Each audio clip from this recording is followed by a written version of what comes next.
Welcome to Urban Sands, where every grain of salt has a story to tell. Today I sit here with you with someone who's a traveler, who is humble enough to grace their presence with us today. I'm Sheem, and ladies and gentlemen, introducing Tia Takes the World. Hey y'all, hey.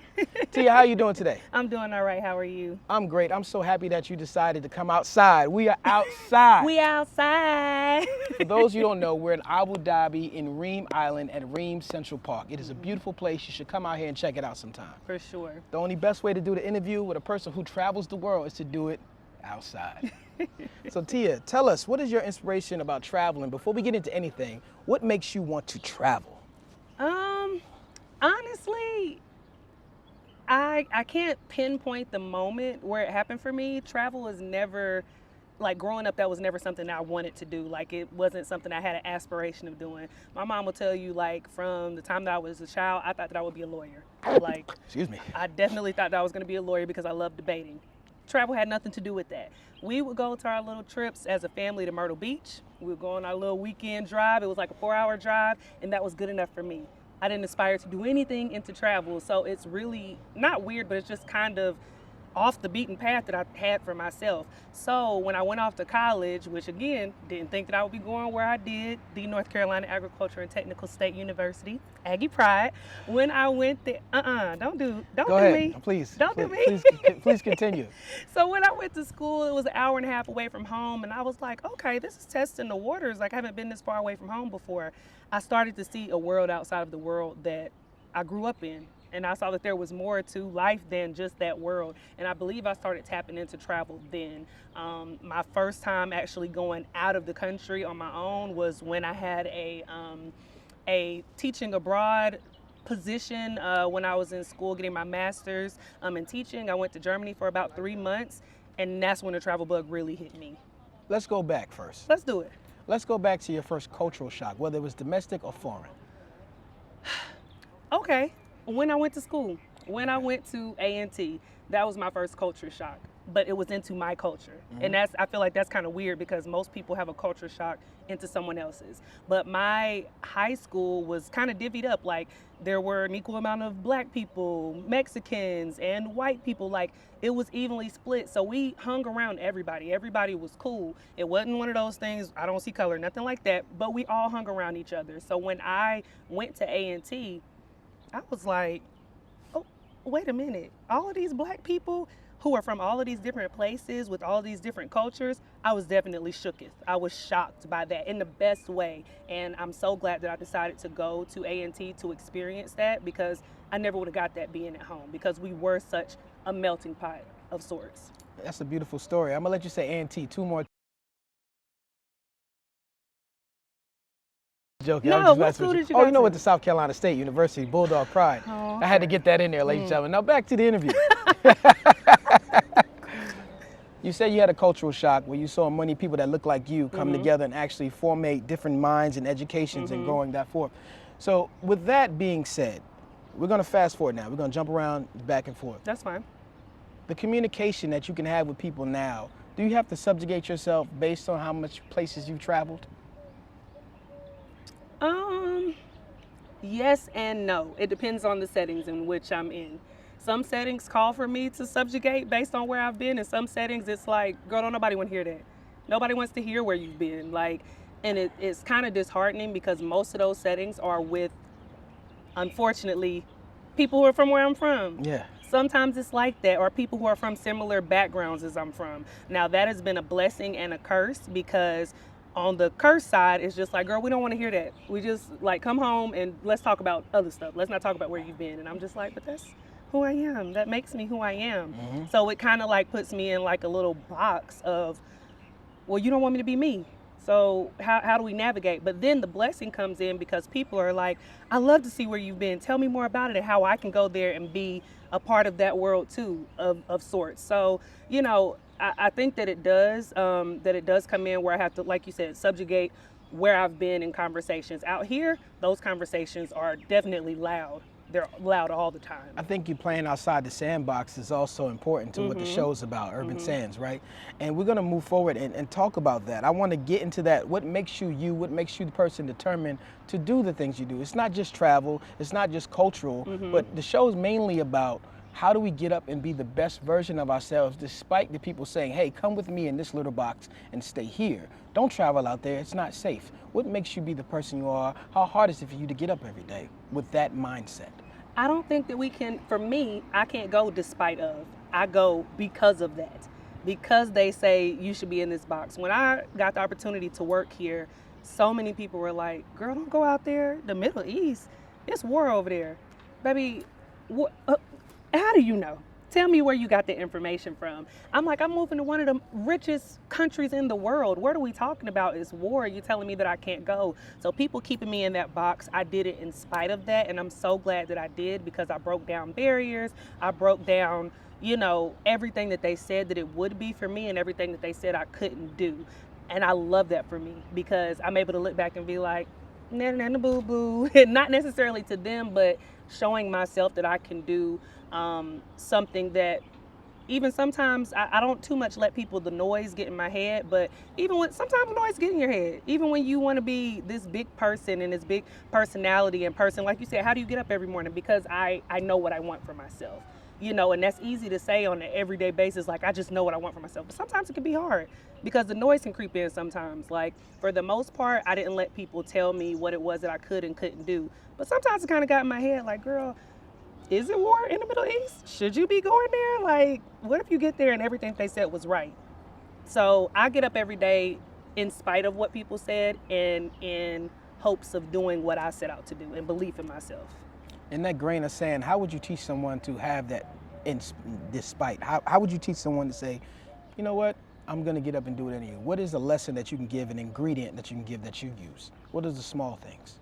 The small things for me are thinking for me. I can't let somebody else think for my life. And again, I know that's a lot easier said than done because the noise can be loud. It can be a lot louder and your thoughts can turn into that noise as well. But me realizing that I can't live this life for somebody else. You can tell me whatever you want to tell me, but at the end of the day, I got to live this life. After I leave you from talking with you, I have to go lay down with my thoughts and thinking if I succeed or what I'm going to do going forward. And that's what drives me. And that's what I would say to anybody who has doubts or has dreams and maybe they have just a little bit of piece of wavering in them. Think about what you want versus what someone else wants and let your noise be louder than theirs. Absolutely. How many countries? Right now I'm at 54. 54 countries. 54. Can I get 5 of those countries that was like, wow, this was amazing? 5 that when you were actually amazing. change the culture of who you are. Okay.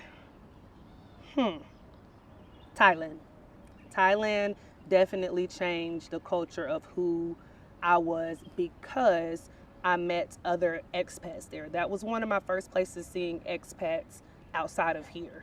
When I traveled there, I got to meet other people who were doing the same thing that I was doing, and I didn't necessarily feel like we were a monopoly or like we were singular here. What were you going to ask me? What are expats for those who watch? Oh, okay. So an expat is basically someone who uproots their life and moves to another country to live or inhabit that place for an extended amount of time. So Urban Sands, ladies and gentlemen.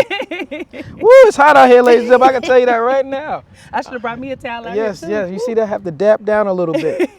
It's not that hot. I'm just sweating because, you know, the talking makes me sweat. Shout out to Marlon Wayans. So Thailand was definitely one of them. Being able to see other expats, I was able to. So I met these expats when we were in Thailand visiting. Me and my husband. It wasn't my husband at the time, but we were in Thailand visiting, and we just happened to go to this rooftop party.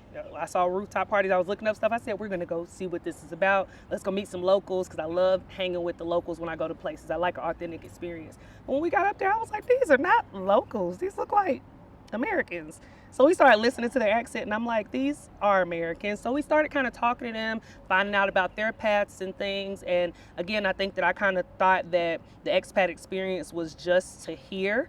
And that we were kind of in a box together, but learning about other people's paths. Not only were they teachers, some of them were contractors, some of them were entrepreneurs, which was the first time that it kind of put into my mind, wait, I don't have to have my 9 to 5 working for somebody else and live abroad. I can work for me. And that's where the seed was kind of planted when I saw someone else doing it in a successful way. But I met somebody out there when we were like having a good time and stuff, and I'm asking everybody where they're from, and he was like, "You're not gonna know where I'm from." And I'm like, "I'm from a small town too. Where are you from?" And he's like, "Gastonia, North Carolina." I was like, "I'm from Gastonia, North Carolina," and that shook me up so much because we're two people from the same place, living abroad, living out what we're saying right now is our dreams. We're from two different black backgrounds. This is a white guy. I'm a black girl we on two different sides of the city, but we're both out here living our dreams. And I just thought that was very impactful that it brought us together. Like travel brought us together. This dream of being expats living abroad brought us together. So Thailand was my first one. Another experience that definitely changed me, I'm gonna say India and where is it? France. These two places I got deported from. Wait a minute. She snuck that in, ladies and gentlemen. We love to hear these stories. We love to hear what's going on. We love to hear the good side of it. Yeah. Travel's not always peaches and cream and butterflies and rainbows. So I'll make them quick, but my time almost getting deported from India, lesson to everyone, make sure that you have time to prepare for your trip before you go. I put this one on me and my husband. We were told that we needed to get visas to go to India. Our friends had told us, make sure you have a week ahead of time before you get your visa. Cool. A week came, I'm like, oh, I forgot, I'll get it tomorrow. We preface it by some countries have to wait a week, some people have to wait 6 months, some people have to wait a year. Yeah, depending where you're from and where you are going. How it goes. Absolutely. So those things are important. So we needed a week to go to India as Americans to get our visas approved. 6 days came and I was like, oh shoot, I forgot. 5 days came and I'm like, okay, let me stop playing. Let me apply for this visa. So I wanted to rush it because it typically takes 3 to 4 days. So I said, let me do this rush service. So we did a rush service to get the visa. This is 5 days before. By the time it was time to go to the airport, we didn't have our technical visas in our email. Now, when you go to the airport for India, the immigration officers will ask you if you have your visa. If you don't, they won't even let you board the plane to go to India. So you're saying that Aggie pride kicked in and you guys went anyway? No, I'm saying that the favor of the Lord kicked in. Yes. Because he don't play about me. Yeah. And they sent me a visa and said, this is a temporary visa. You can use it. Your visa will be ready whenever you land. I said, okay, bet, cool. We get on the plane. I said, if we can get on the plane, then we're good to go. Right? Correct. That favor is on me. I'm like, cool. We get on the plane, get to India. I show them this temporary visa because at this point, my visa with my name has not come through or my husband's name. And I'm just like, okay, well, we got on the plane, so this one must work. They're sending me an email like, yours is coming, yours is coming. We have a layover in, I can't remember where, but we were going to another place. We stop, get up to the immigration desk, I show them this, and they're like, this isn't your visa. And I'm telling them the story, same thing I just told you, and they're like, but this doesn't have your name on it. And I'm like, yeah, but this is what they told me. You need to come with us. And I'm like, well, where are we going? Where are you taking us? We go back to a room in the back. They hound us for hours asking us why we stole someone's identity. Why are we trying to sneak into India? I'm sorry, we're trying to do what? I'm trying to sneak where? What are we talking about? It was a whole thing. So we ended up staying there for like 6 hours. Finally, the Resolute ended up coming where they gave us or took our passports, told us that we had 2 options. We could go back to Dubai, which is where we flew in from, or we go back to the US. And I'm just like, how? These are our only options? Dubai. What are we, take me back home, well, home, technically, yeah. Dubai at the time. So they end up putting us on a plane. Now this is like 4:15, we get on the plane, they hold our passports. They're like, you can't get them back until you step on UAE soil. Treating us like criminals, which, I mean, to their point, they didn't know we showed them somebody else's Following visa. protocol. Yeah. So, you know, I'm just like, cool. We get back to Dubai, step on the soil, they give us our passports. We get on the plane at 4:15. No, it's at 4 o'clock. I look at my email when we get back to Dubai. At 4:06, they sent my visa in my email. Lesson learned. That was definitely something I had to learn about myself. Like, girl, you cannot wait till the last minute. You are not special. It don't matter what country you're going to, because at the end of the day, I won't lie, I had a little bit of passport privilege while I was there. I was like, I'm sneaking in. I'm American. What? Sneaking in? I'm gonna keep it 100 with y'all. Why would I sneak in here? Why do I have to sneak in here? I'm American. But to be truthful, I wanted to go there. I Right. wanted to visit their country, and I had to humble myself and know it doesn't matter where you're from, who you are. You gotta follow protocols. You gotta follow the rules. God was working on some things for you, huh? He was working on some things for real because, baby, I don't play about no visas now. Oh, we need a visa. It's a month ahead of time. Let me apply for it. Now, can I apply a month ahead of time? Oh, I can't. Okay. When is the earliest time that I can apply for it? And that's what I'm doing. It reminds me of something that I used to say to myself, my favorite travels. And I actually had a clothing line that said my favorite travels because I believe that people believe that their favorite ends once they leave the place they prayed at. Who believe that? Some people do.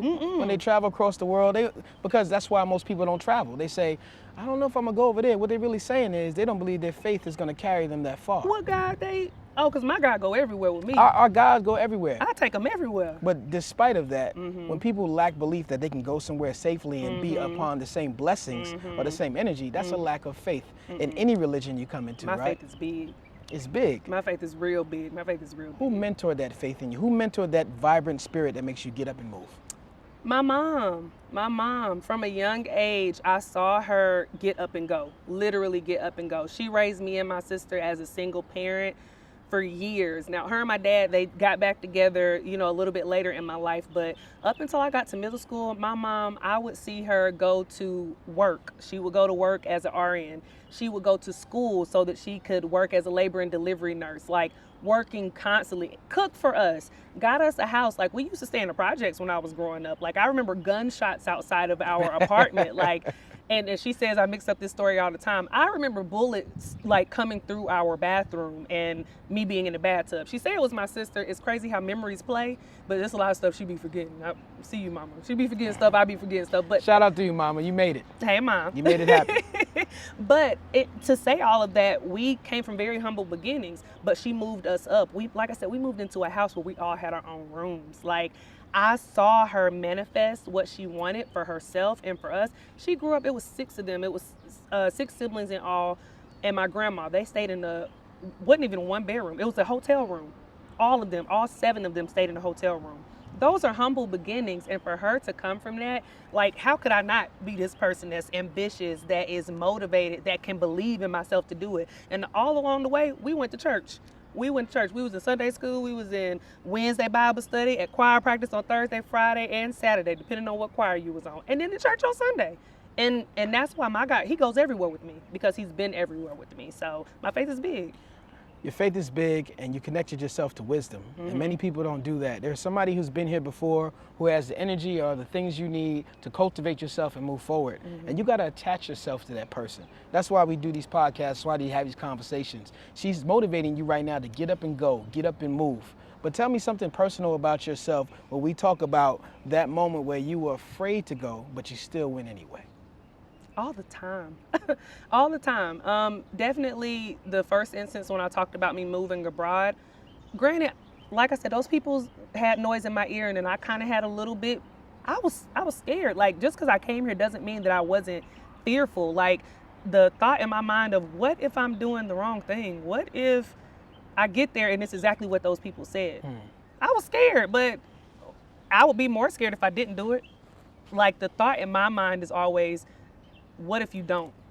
What if you don't do it? So yeah, what if you go there and it's bad? Okay, I can always go back home. But what if you don't do it? You'll never have that experience.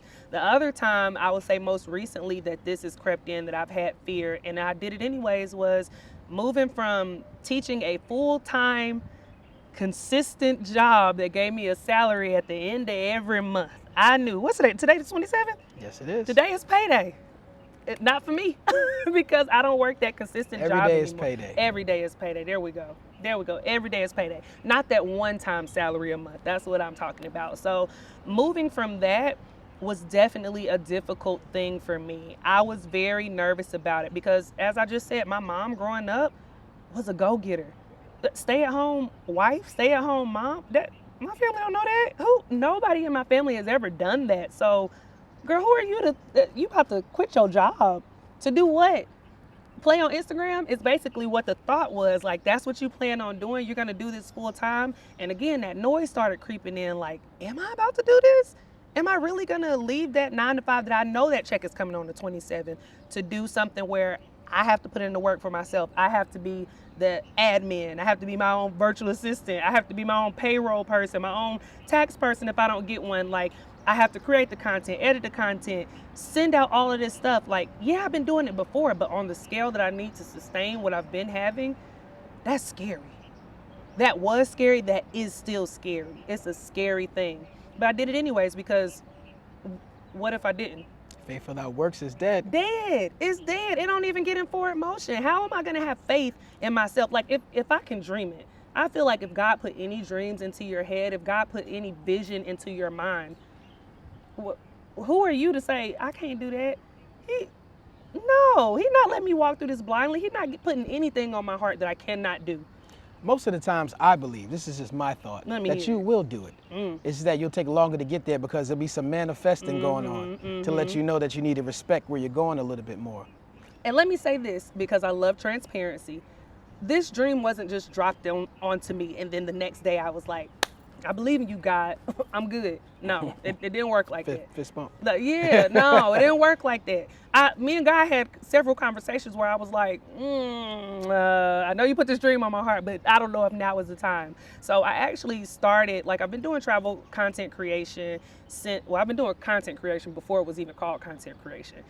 I used to have, like, when I was in college, I kept a digital camera. This was before camera phones was popping. I had a digital camera that my friends called it a spy cam. I would put it all around our apartment or at different events that we would do, and I would just record everything. I would take pictures of everything. I just love content, and then I would take that content, and my friends have birthday videos where I just put all the things together, just like memories and things. I was using, before InShot and CapCut, Windows Movie Maker. That was my jam. Windows Movie Maker. I was creating content back then. So when this came up, it was just like, oh, okay, I already been doing this. I can do that, cool. But last year, I started my travel agency business because, you also asked what makes me want to get up and do it and inspiring people. That's why I do it. That's the driving force for me. So those people who we talked about earlier, who I can't subjugate my conversation around travel, who don't want to hear it, that's cool. I might not be for you. But for the people who I am for, who want to hear it, who want more, I want to inspire them. I want to show them something more in whatever way that can be, whether it be if you want to travel, then you can, whether that be if you want to be an entrepreneur, then you can, whether it's a side hustle or a full-time gig, you can do it. So that's who I do it for. And, last year I realized that I really wanted to take my dream of travel onto a bigger scale. So when I first moved here, I wanted to showcase my travels here, moving abroad, all of the things for people who didn't see it. Because when I first moved here, there was nobody creating content about being an expat. Like, I don't think I even realized what an expat was until a couple months after I moved here. I was like, I keep on saying expat. Who's that? Oh, that's me. Okay. When I moved here, there were two people who had blogs. It wasn't Instagram. It wasn't content create. It was, which is content, but it wasn't the way that we know it today. This was 10 years ago in 2015. When I found out that I was coming here, I'm looking online, Black women living abroad, Black women in Abu Dhabi. Nothing. It was one lady, Hafia, Fly with Hafia was her blog. And I'm like, okay, she looked like me. I read everything. I'm waiting every day for an email update. Did she post something today? What's going on? Following her. Then a soror of mine, I didn't realize at first, her name is Gina. Hey, Gina girl. She had a blog also. I was following her blog, but I'm like, two people? Two Black women? Is that all that I'm going over here to? And the person who shared this opportunity with me had told me, it's so many Black people here. And I'm like, well, where they at? How y'all have moved over here and y'all aren't sharing this? And I realized that's not everybody's journey. Everybody is not. Some people moved here for a different life and they're not trying to showcase it. Fair enough. When I moved here, I said, I want to share this. I want to show other people what we're doing. Like, this is inspirational. Yeah, absolutely. Whether you're just traveling here for a weekend or a week, or you're moving abroad, whether it's here or elsewhere, we can do it. We're here. And in 2015, we weren't at the forefront of advertising and things. And granted, we still aren't. There's still a lot of work to be done, and diversity and putting people who are spending money at the forefront, because it's not just people who don't look like us. Who are you in a nutshell, in an elevator pitch? Who are you in terms of your business? In terms of my business, I am a game changer. I am a motivator. I am a helper. So I help other people to get where they want. I inspire and I motivate and I teach. That's what I want to bring. I want to bring value. I want to motivate, and I want to help other people the way that I didn't get that help. More than a conqueror. I like it. Yes, I am. All of those things. So yeah, as an elevator pitch, that is who I am, and that's who I want to be for my brand. Someone that inspires, motivates, and gives value to anybody who needs it in whatever area that is. And then that goes into my business that I started last year, my travel business. I wanted to be more than just creating content. Well, tell us the name of the travel business while we're here. My travel business is Take the World Travel, LLC. Just throw that on there. I book travel, bucket list destinations for people, and under that umbrella, I also run the Wonder Co., which is the Wondering Collective. We're always wondering, but we're never lost. And I create group trip experiences for people. So under that, I also coach people on starting their own travel business if they want to do it as a side hustle, which is what I did when I first started, or if they want to do it as a full-time business. I help people to do that successfully, because in my first 6 months, I sold over $100,000 in travel. Never saw that for myself, but I did it, and I know I can help other people to do it, and I don't gatekeep, because people didn't do that for me. People opened up doors for me. I like when people talk numbers. It inspires people to get up and say, "You did what? You did what?" Somebody dropped their popcorn just now.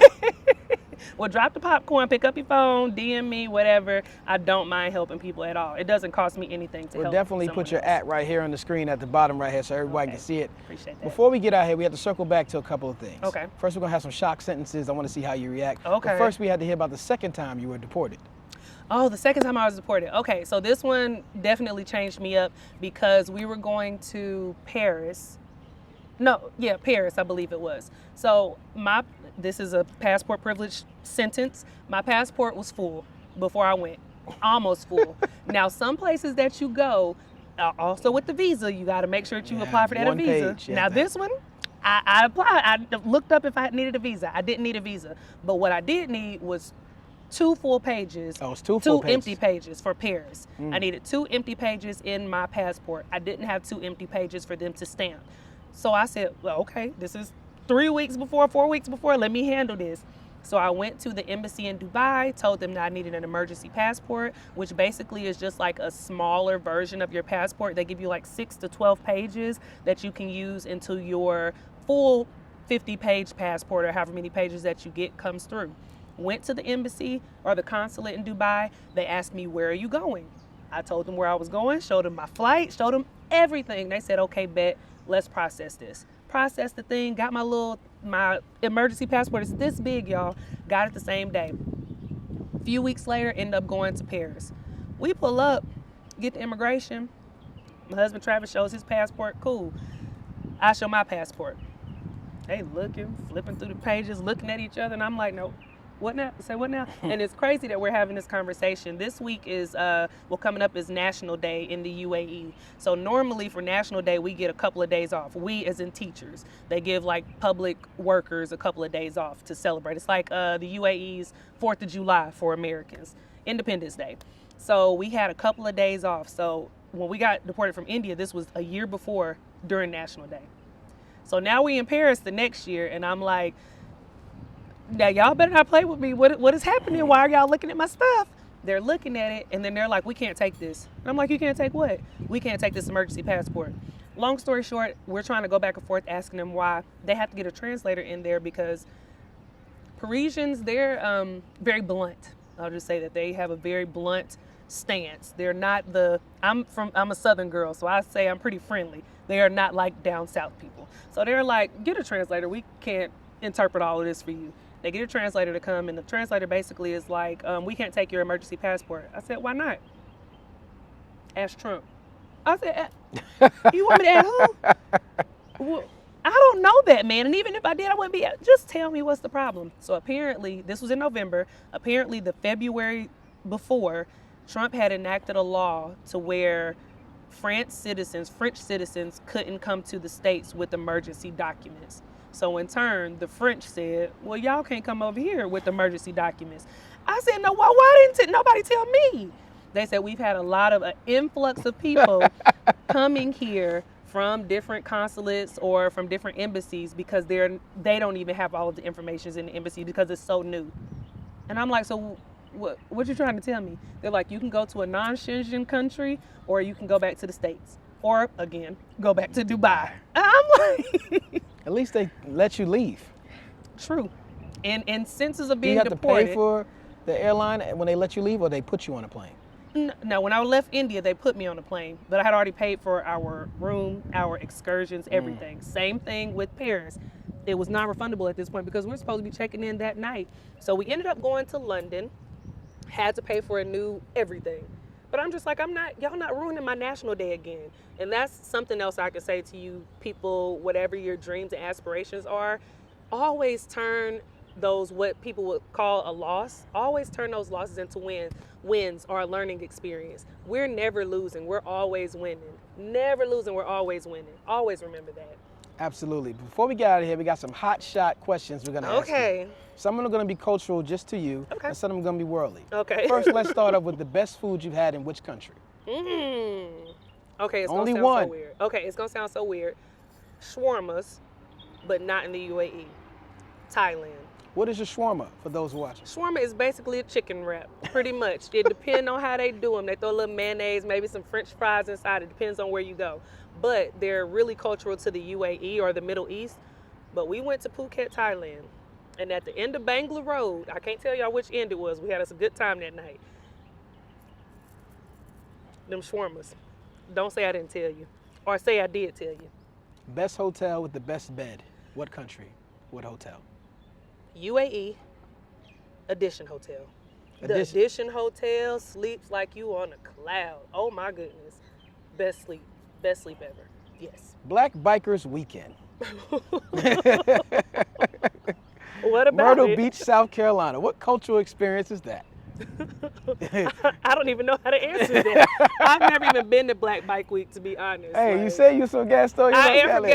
Gastonia. Myrtle Beach is where we used to go for our summer trips, but I've never been to Black Bike Week. It's kind of like Freaknik to me. I know about it.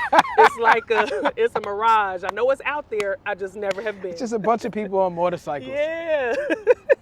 What are we talking? Ladies and gentlemen, I want to thank Tia Takes the World for coming in today. Thank you for having I hope me. she enlightened you all about getting out and getting up and be the strongest person you can be, no matter the circumstances, turning your L's into wins, into Yes. lessons, and growing yourself more than the neighborhood, more than the town, more than the city, more than the state, more than the country you come from. There are things you need to do, so get up and do it. Every grain of sand has a story to tell. Urban Sands Podcast. Tia, thank you again. Thank you. Y'all take the world. Hey, Shane one. Peace and blessings. Thank you. Thank That was you. good. I know.